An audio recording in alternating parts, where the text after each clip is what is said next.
Our reflective reading this morning is by British neuroscientist Anil Seth. We have known since Isaac Newton that colors do not exist out there in the world. Instead, they are cooked up by the brain from mixtures of different wavelengths of colorless electromagnetic radiation. Colors are a clever trick that evolution has hit upon to help the brain keep track of surfaces under changing light. And we humans can sense only a tiny slice of the full electromagnetic spectrum, nestled between the lows of infrared and the highs of ultraviolet. Every color we perceive, every part of the totality of each of our visual worlds comes from this thin slice of reality. Just knowing this is enough to tell us that perceptual experience cannot be a comprehensive representation of an external, objective world. It is both less than that and more than that. The reality we experience, the way things seem, is not a direct reflection of what is actually out there. It is a clever construction by the brain for the brain. And if my brain is different from your brain, my reality may be different from yours also.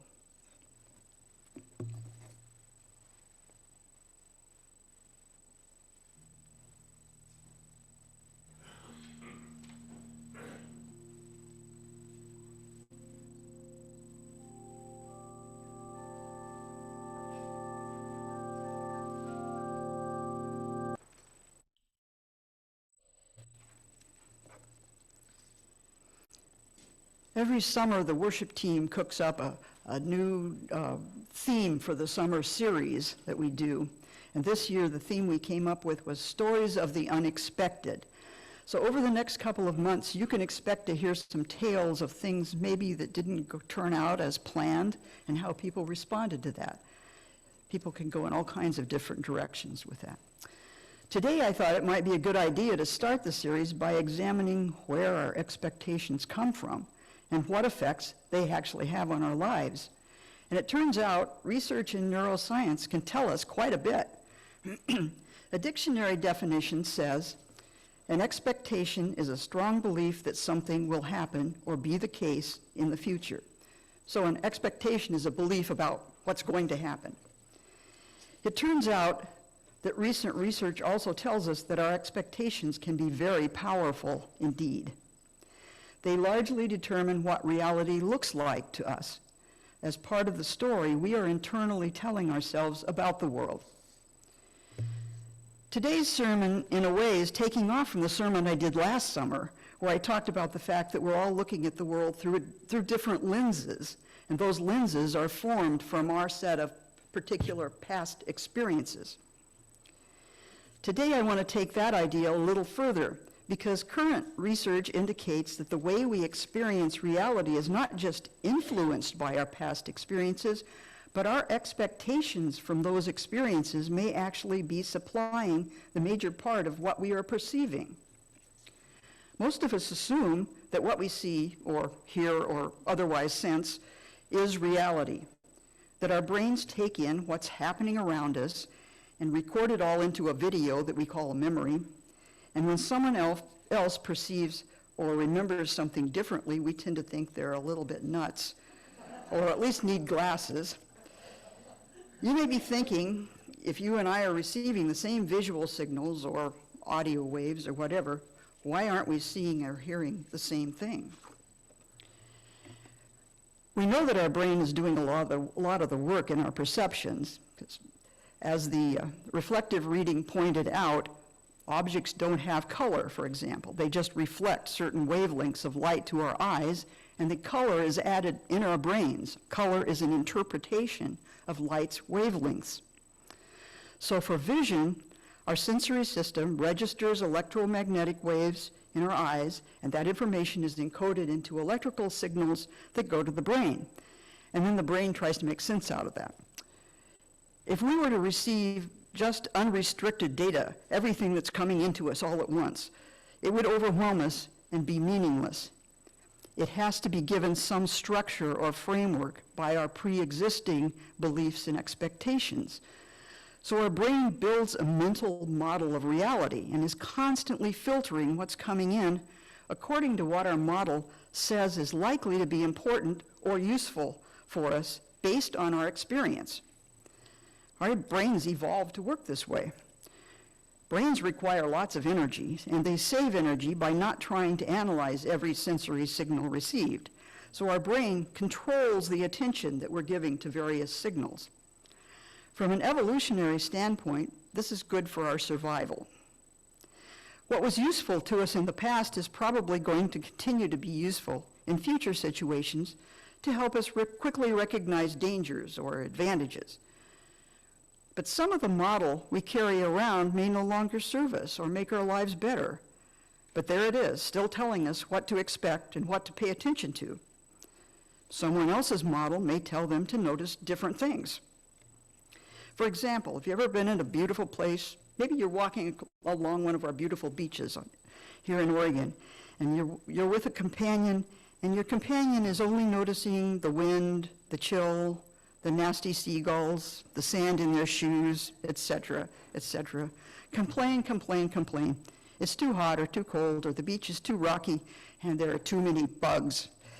Meanwhile, you're noticing the color of the water and the light reflecting off the water and the scenic cliffs, and you're hardly even perceiving the things that your companion is complaining about.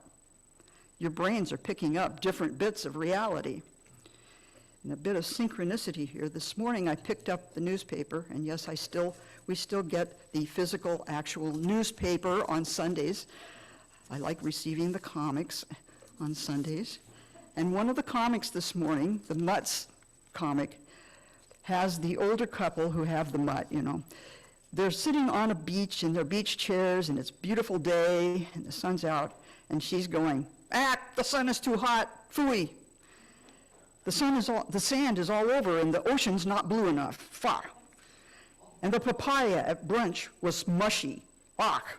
Blah, blah, blah, blah, blah. Anyway, I thought it was just strange that that showed up today.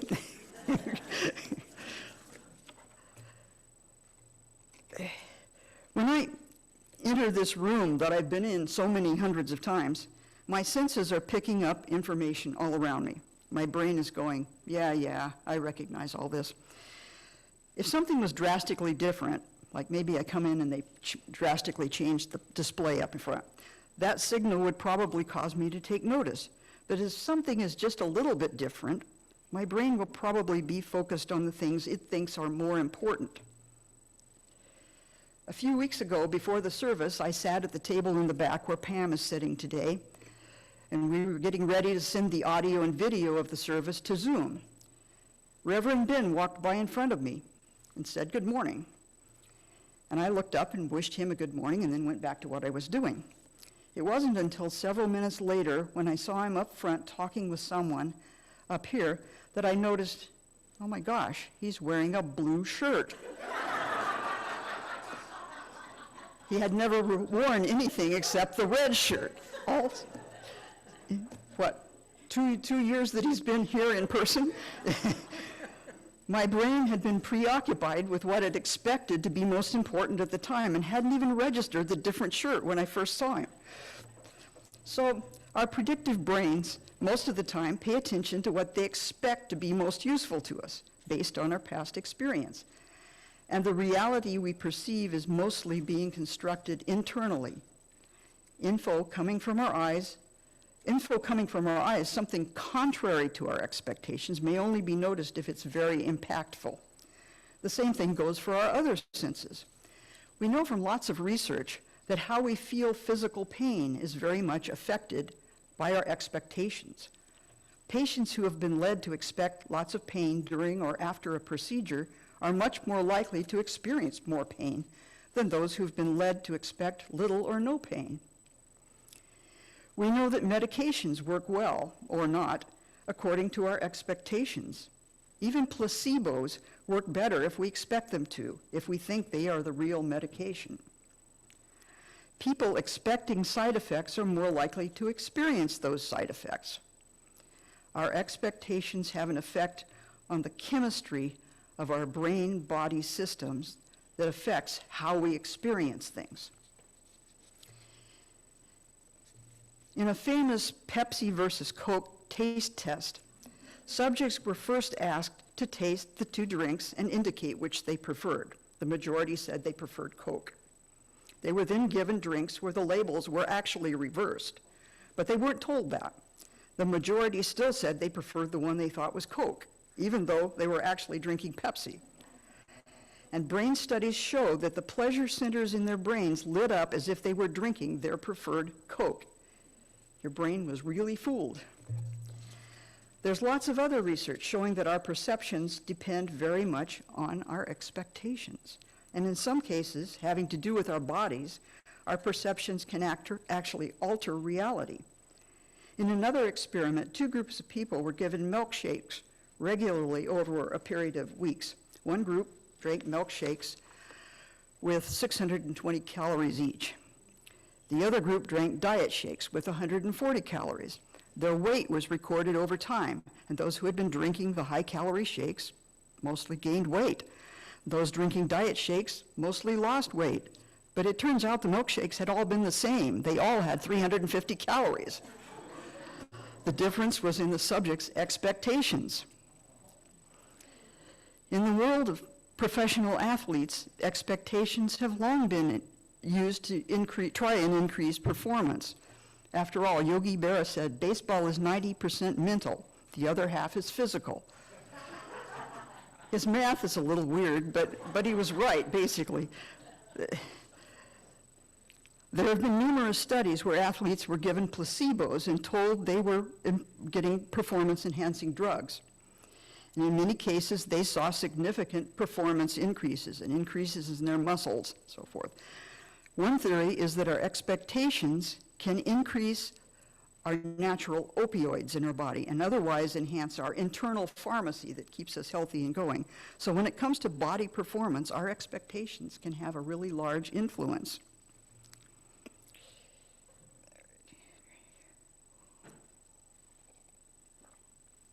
Today, in our fractured society, what is real and what is not appears to be a matter of opinion.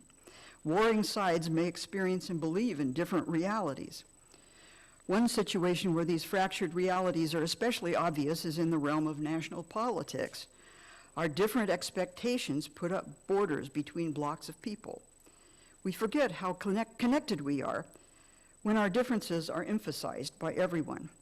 And part of the problem here is that our experience bank, our set of accumulated experiences that produce our expectations and our model of the world, is not limited to actual lived experiences.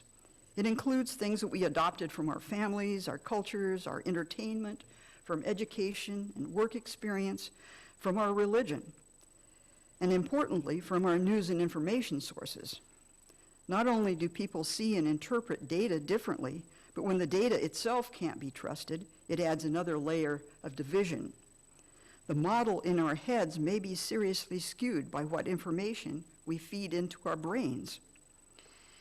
When millions of people are exposed to misinformation because their news sources have all been bought by billionaires with agendas, then their skewed model of the world can endanger our nation. Training for our jobs also can feed into our expectations. When someone trains to be in a police force or the military, they are trained to act quickly, and they sometimes have to make quick assumptions. Their attention has been focused by training on certain skills like quickly detecting when someone has a gun. Their training has primed their expectations to perceive danger in many scenarios. And this can have serious consequences as we see frequently in the news, especially when their cultural background also leads them to have negative expectations of some groups of people. Most of us, fortunately, are dealing with more tame scenarios, but anytime we're interacting in groups, our expectations can easily get us into trouble. We all come into a discussion with different stories and subtext in our heads, and our brains are telling each of us what details we should be paying attention to.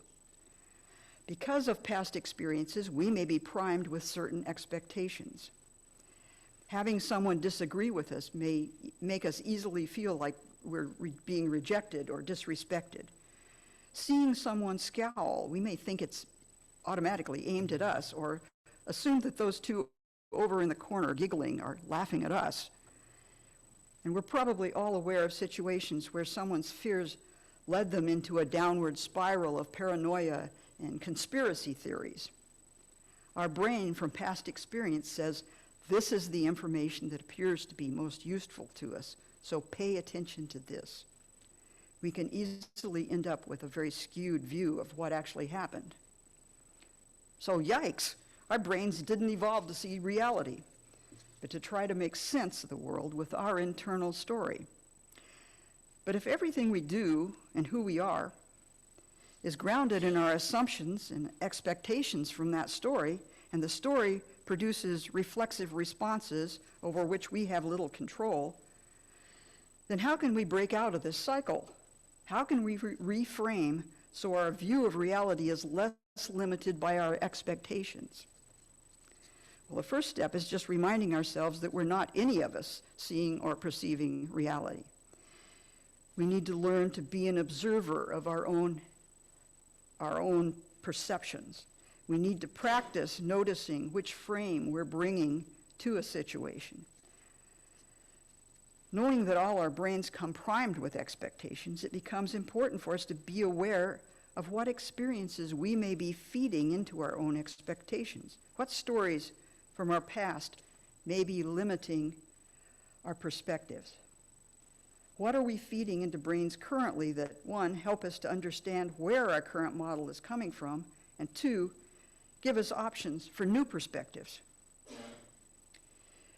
We have to be able to step back and ask ourselves whether the stories in our heads are actually overwhelming the data in front of us.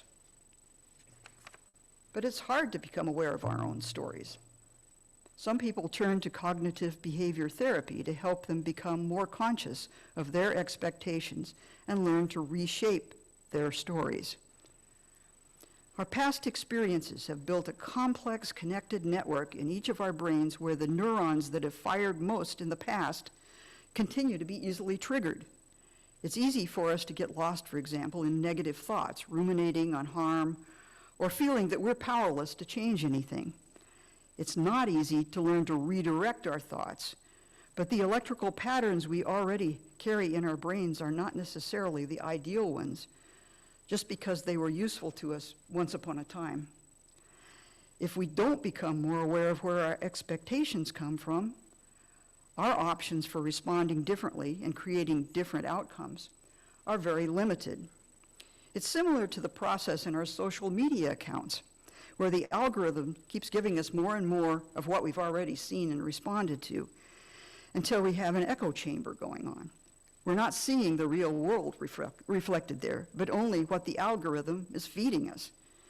And we can't broaden the algorithm without consciously trying to broaden what we look at and respond to online, redirect our scrolling, and broaden our perspective.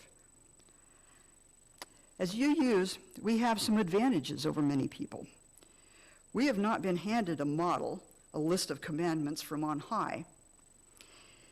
In this church, we have an agreed-on covenant with each other that explicitly states that what we can expect from each other and helps us to celebrate our connections. And we read that together this morning.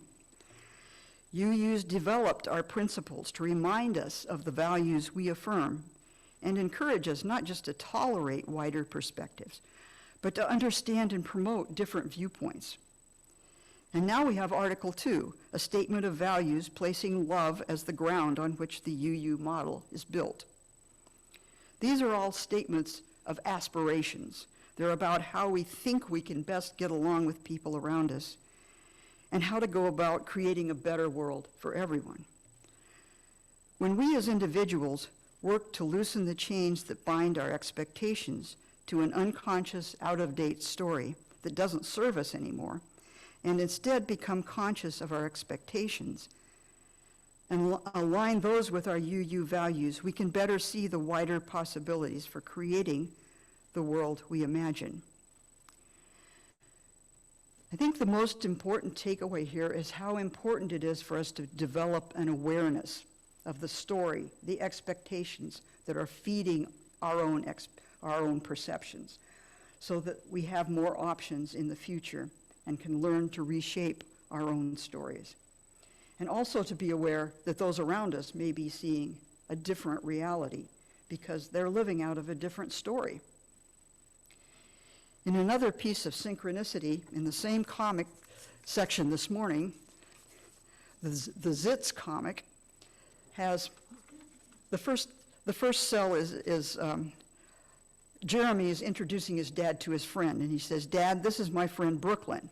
Now this is obviously the viewpoint of his dad, and his dad is dressed normally, and he says, "Brooklyn, what an interesting name," and he's shaking hands.